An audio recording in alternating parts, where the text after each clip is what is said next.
Hello everyone, it's Tax72 here, and for today, now just yesterday, Sega and Paramount had finally released the very first trailer for Sonic the Hedgehog 3, and I am not going to lie, everything about this film is incredible. Well, I mean, just from that first trailer alone, it pretty much brought back my hype for Sonic 3. Now, don't get me wrong, I was still excited for it, but for like 6 months with no trailer and no information for a while, it definitely is so satisfying to see a real trailer from Paramount, and now with this, it brought back my hype for the third Sonic film, and there was a bunch of things that was shown off from just this trailer alone. I mean, in a span of 2 minutes, it really gives off a lot of hype and excitement just from specific moments that are really anticipating for me. For example, we got ourselves our very first poster for the film with Sonic and Shadow, and that's actually what I'm going to be talking about next, as the main highlight I want to talk about in the third film's trailer was my man, my favorite character in the Sonic franchise, Shadow the Hedgehog. And wow,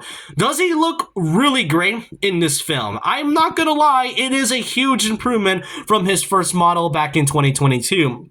Like, yes, while it was great at the time, you may notice and realize that this is mostly just a supersonic model, except they had to give Shadow's color scheme, and that's pretty much about it. But with this one, wow, Shadow really improved in terms of his model, and not just that, he is voiced by the legend, one of my favorite actors, being Keanu Reeves, known for playing John Wick and Neo from The Matrix. Pretty much John Wick, or Keanu Reeves playing as Shadow, was such a great choice, and it was one of the few actors that people predicted many years, like a couple years ago, and now seeing it become a reality is incredible. It's even more funnier when the first Sonic movie had Sonic, fanboying over to Keanu Reeves in a specific film. I mean, I guess that's what Paramount and Sega calls foreshadowing. Yeah, that's pretty nice. But really, he does a good job playing as Shadow. He kind of sounds similar to Kirk, who is Shadow's current voice actor. And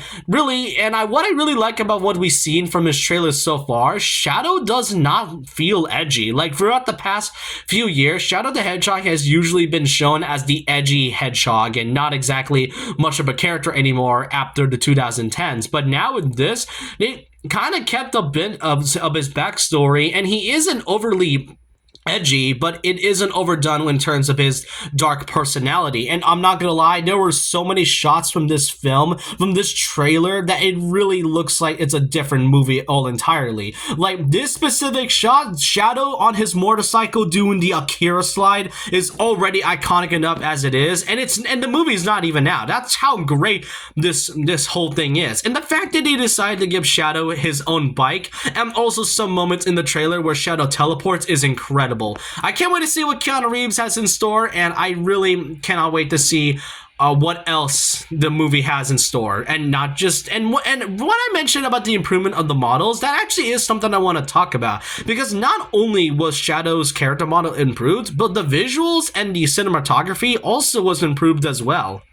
Now, compare this to the first movie, where the first movie had a more lighter tone, and the film was kind of more funny and goofy, as we're trying to get used to this new Sonic cinematic, film franchise, and it really is great at first, and yeah, it looks kind of weird when you look at it nowadays, and I mean, I'm not saying it's outdated, but in terms of like the lighting and cinematography, it could have been better. The sequel definitely had some pretty small improvements with the addition of new characters and visuals, along with Sonic running through, but the fur and each of the characters' models really feels more lighter. But then when you look at the third films and some of the cinematography shots, yep, you can really tell that they improve over the past 2 years, as the characters are more colorful and brighter and more colorful in terms of their fur and models, the cinematography and specific shots like Shadow, skating through the frickin' water, and obviously the Akira shot. There's a lot of visual things that are shown, and obviously I cannot forget Shadow and Sonic clashing in the sky. That is already amazing as it is.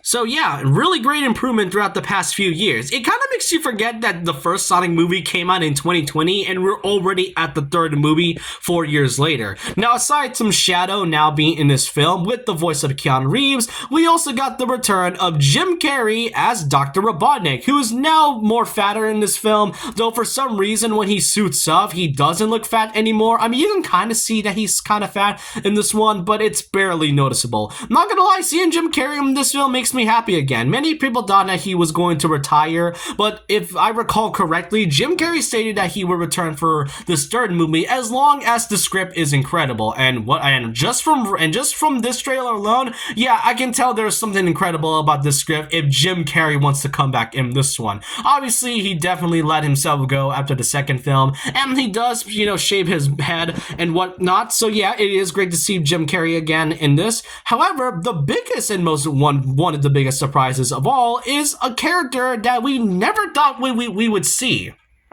And that is Gerald Robotnik, being one of the catalysts of the Sonic series for a long time now. Pretty much making his first appearance in Sonic Adventure 2, he has played a pivotal role, even though in the games he is dead. Because in this film, he is alive, and I have no idea why. Actually, not a lot of people even know why Gerald is alive. Some say it could be time travel, some say he's likely alive because I don't know. And what's even more funnier and what's even greater about Gerald's appearance is that he is also being played by Jim Carrey. So we're going to see Jim Carrey play two characters in the same scene, and that's going to be hilarious. My biggest curiosity is how exactly does Gerald play a big role in this film? Obviously, if you play Adventure 2, you would know the story behind Shadow, but really, seeing Gerald alive is a nice, interesting change. Given the fact that there's a lot of elements for Sonic Adventure 2, I can definitely see a few big changes in terms of it while still retaining Shadow's original story.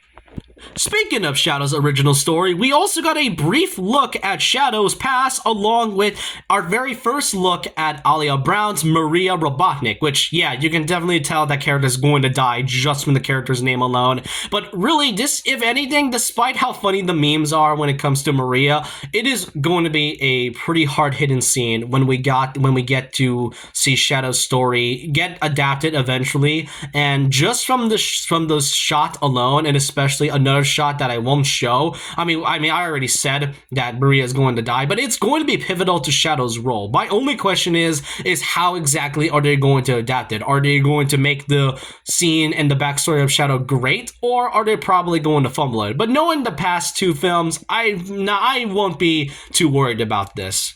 Some other things to note is that just briefly from this shot alone, Sonic and his friends are in like a restaurant, kind of like a Chuck E. Cheese scenario, which you notice in the background, you got chows, like literal chows. And cleverly enough, they are called, this place is called the Chow Garden, because why not? Yeah, you can really tell that there was a lot of Shadow references and Sonic things too. What's even more great is that in terms of the third film, Jeff Fowler, the director of the past three films, he is the one that was behind the VFX and the animation behind Shadow the Hedgehog's game. So seeing this becoming a reality and having Jeff Fowler do a Shadow-related story again is incredible.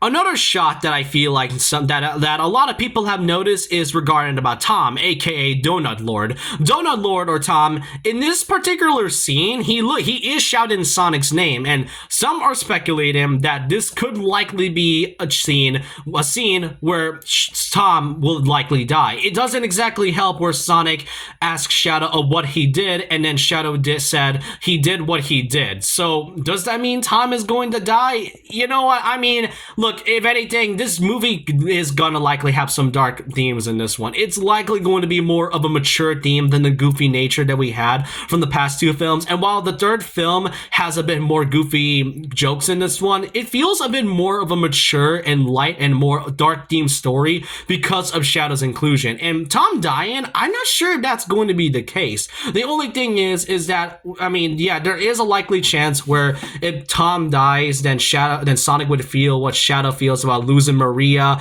The thing is, he already lost someone, like, basically in the first film. Like, the first film, he lost Longclaw, so I don't think losing Tom would be a bit of an issue, and I can see why people are worried about that, but we won't know until we know, so yeah.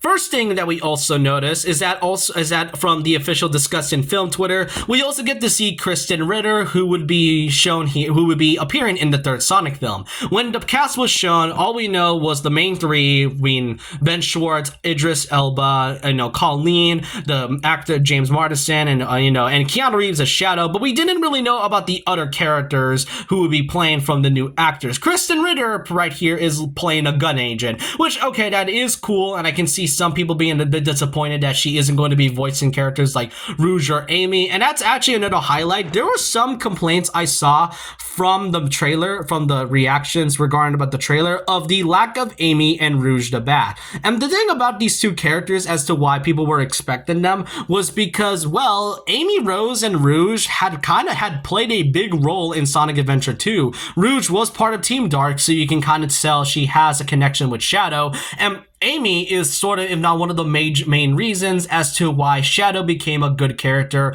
to begin with and why he was redeemed. Amy and Rouge both play a pivotal role in Sonic Adventure 2, even in those that were small or even minor roles. But the thing about this, though, is that I'm going to be pretty serious about this, but I don't think we need to see Amy or Rouge for now. The thing about it, though, is that if there's going to be a potential fourth movie, and from the trailer we saw Sonic giving a bit of his fur, like a bit of a strand of his fur to Eggman, then there is a likely chance that the fourth Sonic movie would focus on both Amy and the introduction of Metal Sonic, something that fans have theorized since this trailer had come out yesterday. So for now, I think it's best to say that depending if they're going to sort of take elements from Sonic Adventure 2 and have Shadow die at the end or something, then I can kind of see why people were expecting Amy and Rouge. But for now, I think we need to give Shadow some more spotlight. Given how this whole year of 2024, Shadow has been getting the big spotlight for a while now. So really, I don't think we need Amy and Rouge for now. I would be surprised if they were in the movie,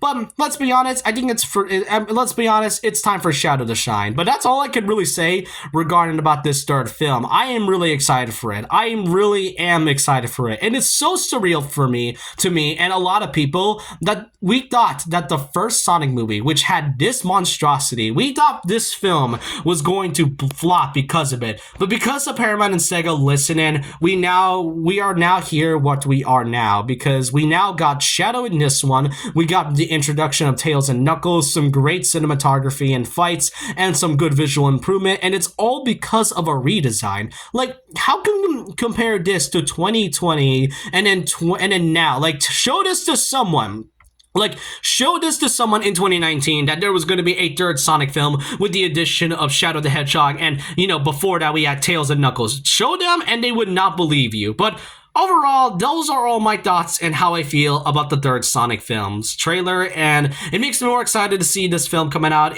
We are only 4 months away. It is almost September, so really, I hope you guys enjoyed this video. Let me know your thoughts and opinions down below about this. What do y'all think of the third Sonic the Hedgehog film's first ever trailer? Are you excited for it? And what are your favorite highlights in this film? And which parts of it are you excited to see when the movie comes out? Let me know your thoughts and opinions down below about this. And so with that, leave a like, comment, subscribe, hit the notification bell for more videos, follow my Twitter, and I'll see you guys next time. And remember this, once a legend, always a legend.